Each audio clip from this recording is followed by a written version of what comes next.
Set the scene and what Coach K said to you, while you were at Rhode Island. Yeah, after they smoked us in the round of 32, and as we're both kind of coming from and going into media availabilities, he's walking by, with his wife, and he knows that I've got Pitt coming for me and UConn coming for me with big offers. Just pulls me aside and says, hey Dan, you need to go. This has run its course and you need to go to the top level of this thing. So I know you're going to be probably sentimental because it's hard for you to leave places, but you need to take this job. And you're thinking what?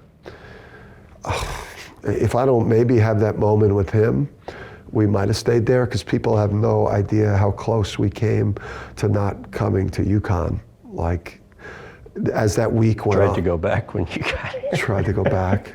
You talked to your agent like, hey, I want out of here. I want out of here. This place it's going to take too much out of me to turn this around. This isn't what I thought I was taking over.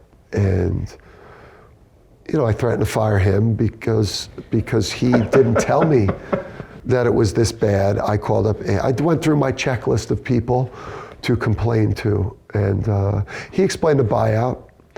And then I marched over into Coach Calhoun's office, and then, because I knew then I had to stay, and I had no choice and no move to make, and he just ripped me in there. Wait, so you walk in, you say what to him, and then he responds how? I mean, I walked in, this is BS, like, can you believe all the people here that that are going to get in my way of succeeding here, and this thing is a disaster, coach. And I could see him looking at me, and there's no empathy, like no compassion whatsoever. Like you could just see it. He's like, not nodding. He's like looking at me like I'm like a punk, and he just like you. Like, are you effing kidding me? Like, this is a joke, right? Like, this is who we hired? Like, you need to get your, together, bro. Like, get yourself moving. Do you have the right staff? All right, then go hire them. You need NBA players, go get them. If things aren't in place, go brutalize your AD and the people at this school until everything's in place. But don't come in here again like this, you look weak. And running out the door, running down the hallway, like, let's really? Go. Oh yeah, let's go. So even into your late 30s, as I understand it, you envisioned yourself spending decades as a high school coach and a teacher. Yeah. What changed? The financials really of it all for my family, I would say would have been like the biggest motivator. Because at one point you were what, like almost 50 grand in debt? We had a bad fire, a house burned down, literally almost all the way to the ground. That actually would have helped if it would have burned all the way down to the ground based on the insurance thing. But our early marriage was tough at times with young kids and not being able to send them to the schools you want to send them to, and not having a whole lot was very stressful for us and tough on our relationship. So we kind of got ourselves in a hole. And with him, us doing all that, it was like our credit cards were so maxed out. It was rough. Last Wednesday of every month, they'd shut our DirecTV off, and my kids would have to watch VHS tapes, like Wednesday, Thursday, and then Friday morning would come back on because it would direct deposit would go back in. So we would watch, but it was just like I would swipe and be like, oh dear God, and pray. What was the hardest moment during that process, you think? Just not being able to go and do the things you want to do, not being able to take a vacation that you want to experience with your, with your family, or not, living in the house or driving the car, like driving your wife's college car to work, with like a real, like a back tire, which was like turquoise and pink. And like, I'm this hard ass coach trying to come in here and crack skulls and, and win ball games and stuff, that was not what I imagined for myself.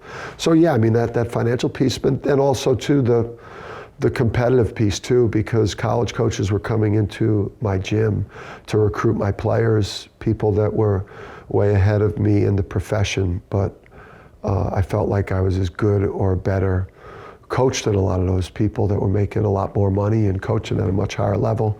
So I kept that in the back of my mind too. So tell about the Marist job. He just yelled at me for that.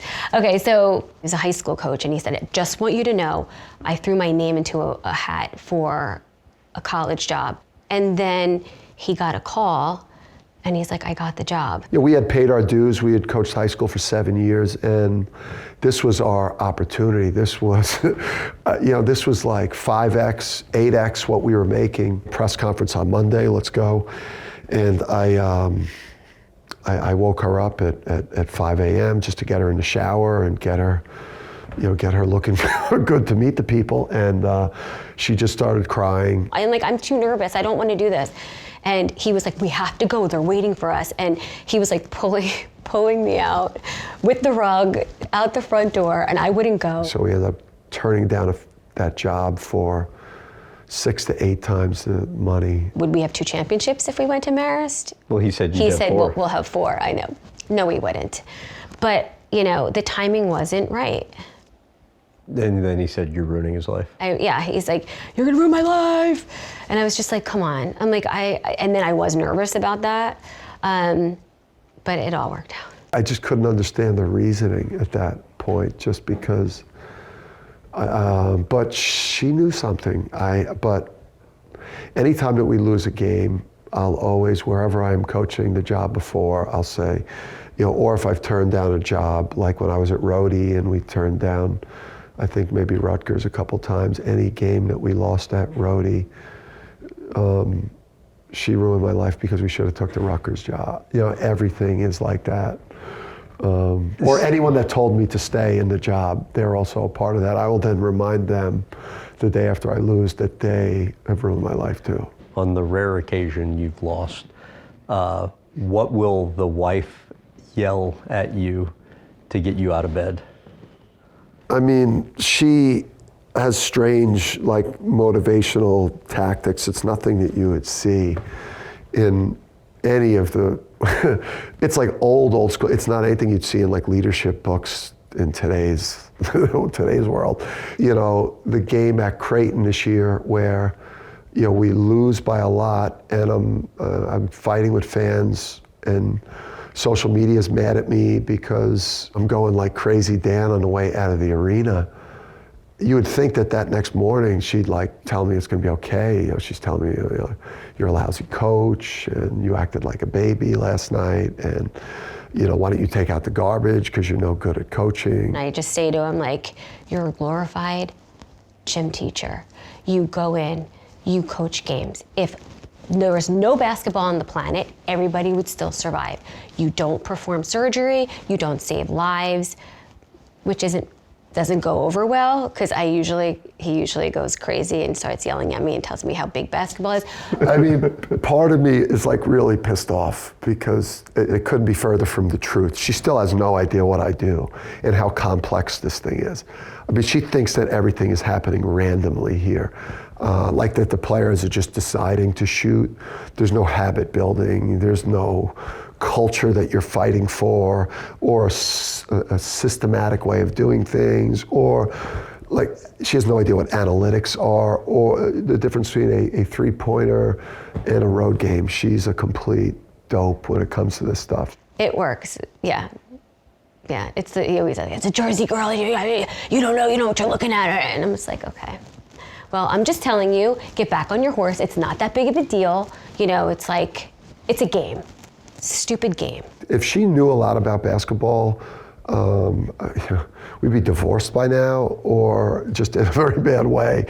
I need that perspective. My obsession with somebody else obsessed near my level, this would have been Armageddon. I want to go back to when you and Dan first met way back when. You did not have necessarily a positive initial impression of him, right?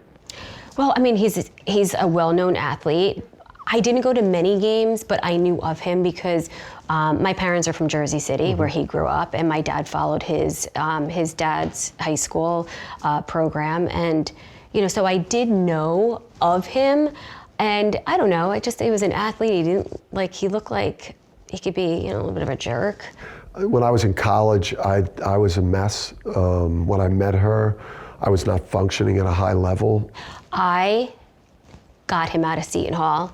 I forwent my studies, and my poor dad, rest his soul, I had to grab my report card out of the mailbox because I got straight D's my last semester because I was getting him out by writing his paper. No, she typed it.